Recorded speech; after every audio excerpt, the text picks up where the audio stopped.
The film begins by introducing us to a character named William, who used to serve in a special forces unit.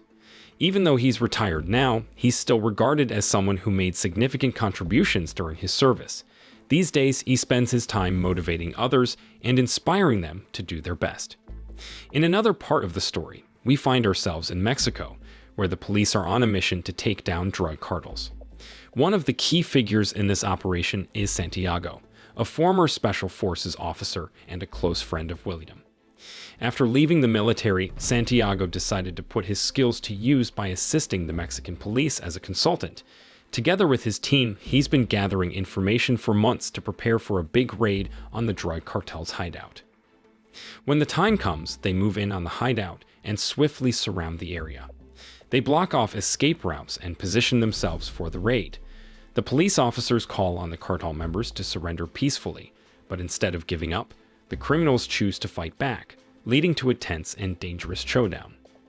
During the chaos of the shooting, Santiago bravely moved forward and entered the empty building.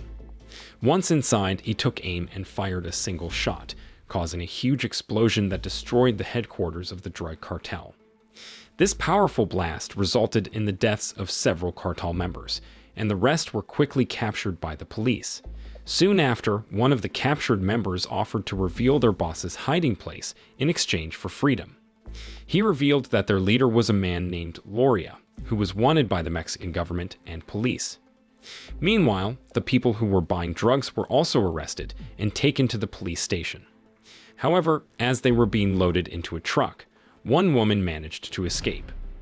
At that time, Santiago tried to catch her, but she knew all the secret paths in the area and got away. Disappointed, Santiago decided to head home to rest.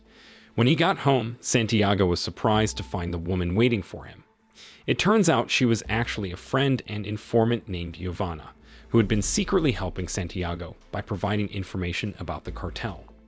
Santiago had pretended to chase her earlier to avoid raising suspicion with the police. There, Giovanna also explained to Santiago why she was at the ambush site. It turns out she was searching for her brother, who had been forced into becoming a drug courier to earn money. She asked Santiago for help in freeing her brother from Loria's grasp. Giovanna also revealed the location of Loria's headquarters, which was hidden in a remote area. However, if Santiago wanted to capture him, he'd have to work alone because the police had been bribed by the cartel. After hearing all this, Santiago decided to put together his own team and carry out the operation in secret. He wasted no time and immediately reached out to his old friends from his time in the Special Forces. Soon after, Santiago traveled to the United States to personally invite them to join his mission. His first stop was to see William, who was known for his inspiring speeches.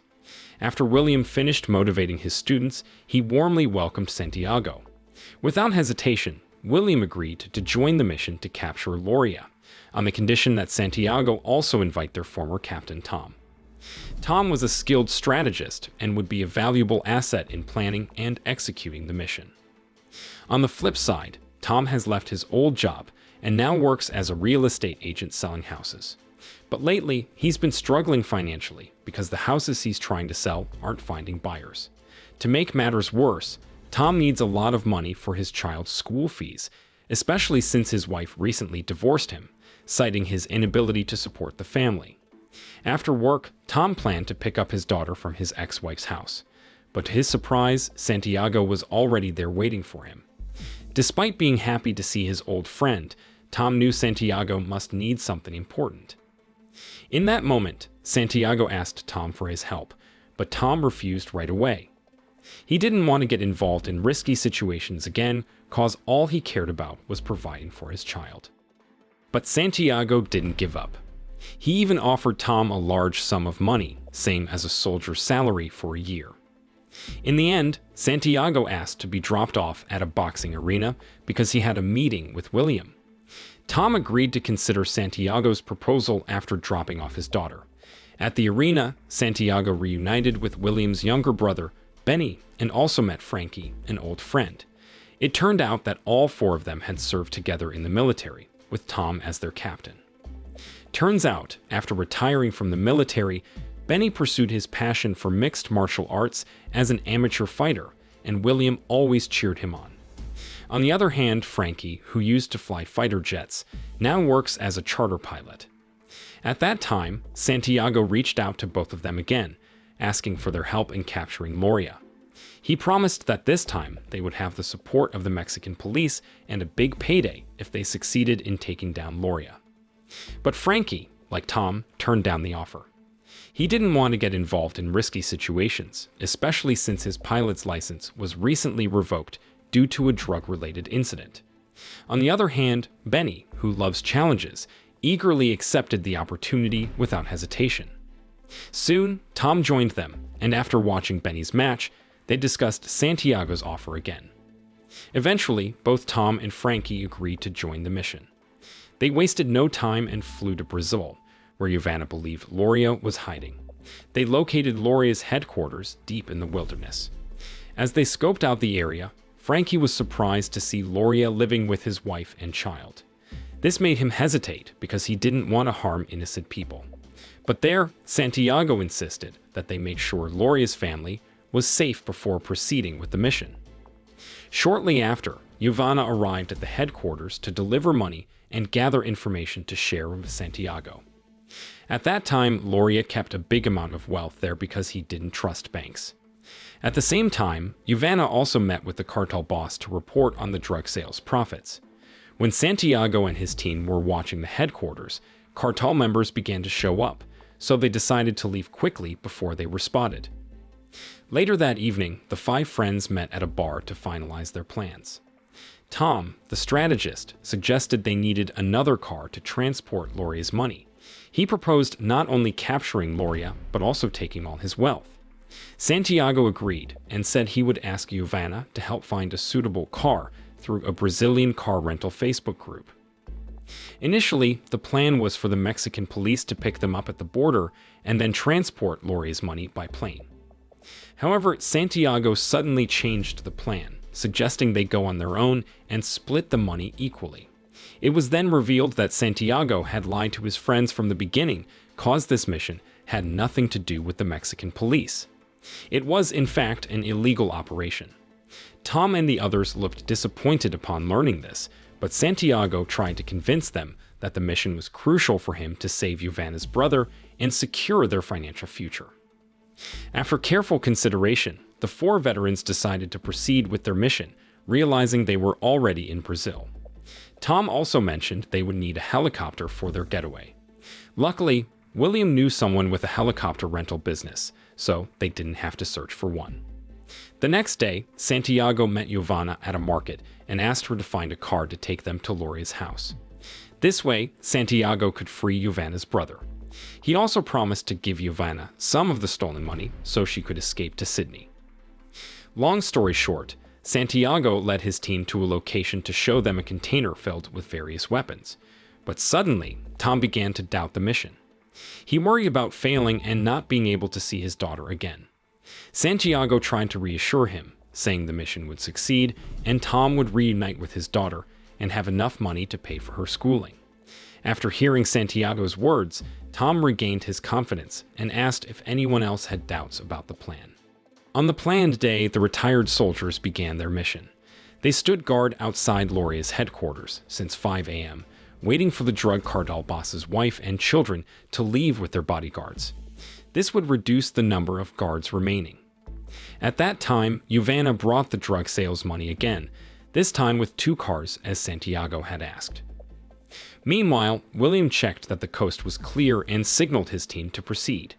With fewer guards, they could sneak into the headquarters without being noticed. They quietly took out the remaining guards one by one. After securing the area, they searched for Loria and looked through her belongings. But Loria wasn't there, and even the money they planned to steal was gone.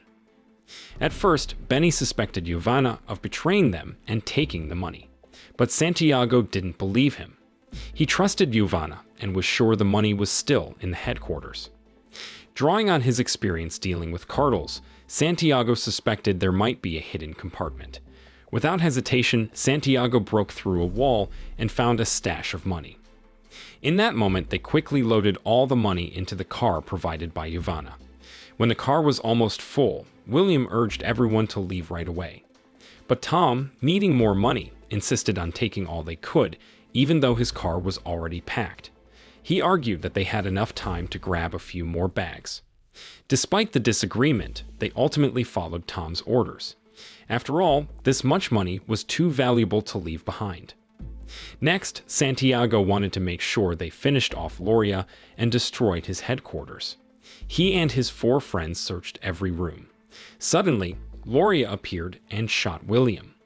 Fortunately, Santiago managed to take down Loria, and they quickly fled. However, more cartel members arrived, and they had to fight their way out.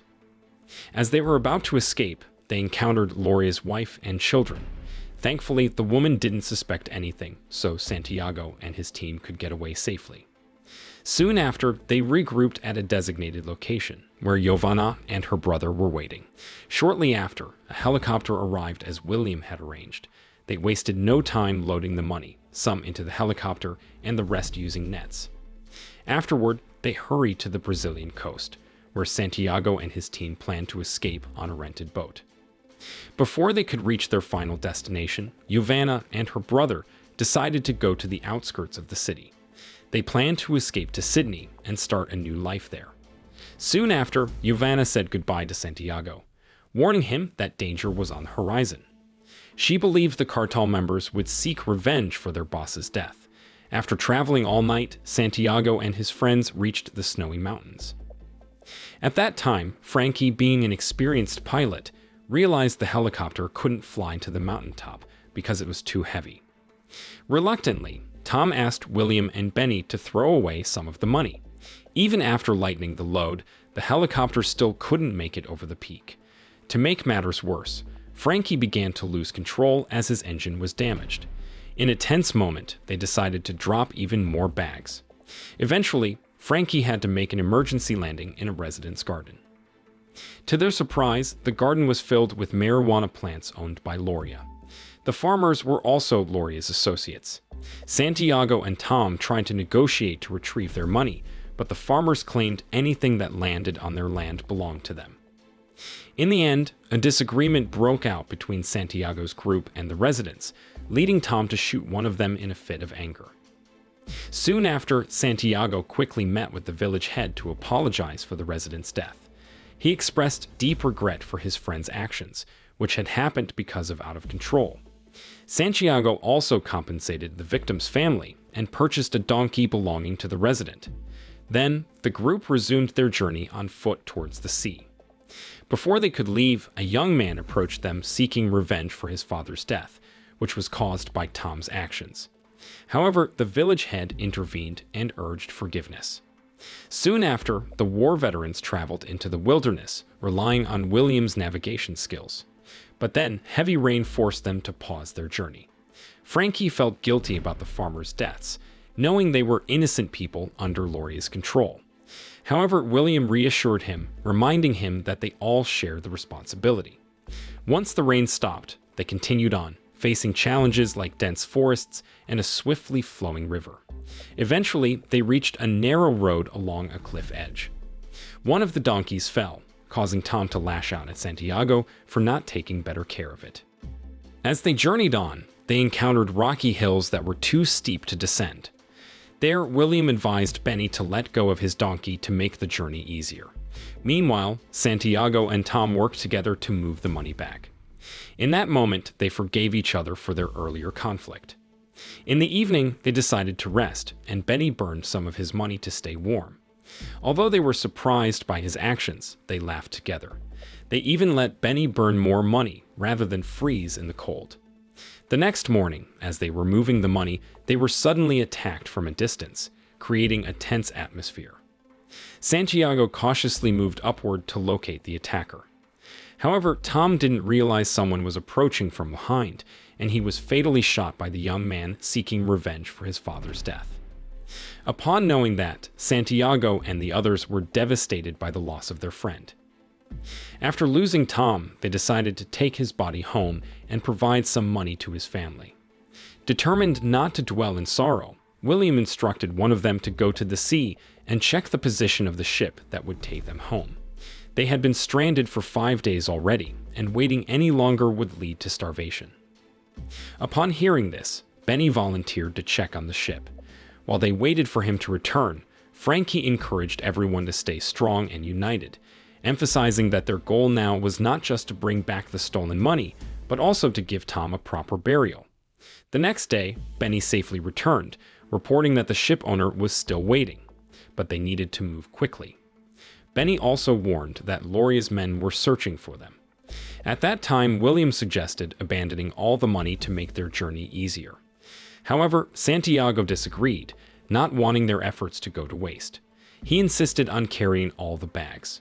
William argued that their lifts and Tom's body were more important than the money. Eventually, Santiago agreed with William's idea. After walking for a day and night, they reached the nearest beach. However, Gloria's men were waiting for them there. Soon after, Benny swam to check on their ship, while the others cautiously continued on land to avoid detection. Unfortunately, they were intercepted by one of Gloria's men. Without hesitation, Santiago and his team tied him up and took control of the man's car. They planned to escape by boat, but Gloria's men tried to stop them again, leading to a tense chase. Thankfully, they managed to work together and escape safely. After their adventures, the four veterans stopped in Mexico before heading home. There, they met with a notary that Santiago knew to divide the remaining $5 million from the robbery, meaning each of them would receive $1 million. But surprisingly, William refused his share and gave it all to Tom's family. He believed the money would be better spent on paying for their captain's daughter's education. Inspired by William's gesture, Santiago and the others also decided to give their money to the captain's family out of respect. In the end, the friends go their separate ways, returning to their normal lifts. Before leaving for the United States, William gives Santiago a note. It turns out to be the coordinates where they hid some of the money. So if Santiago ever needs it, he can retrieve it. And with that, the film concludes. The film ends. The moral lesson from this film is life's a roller coaster, so buckle up and hold onto your donkeys.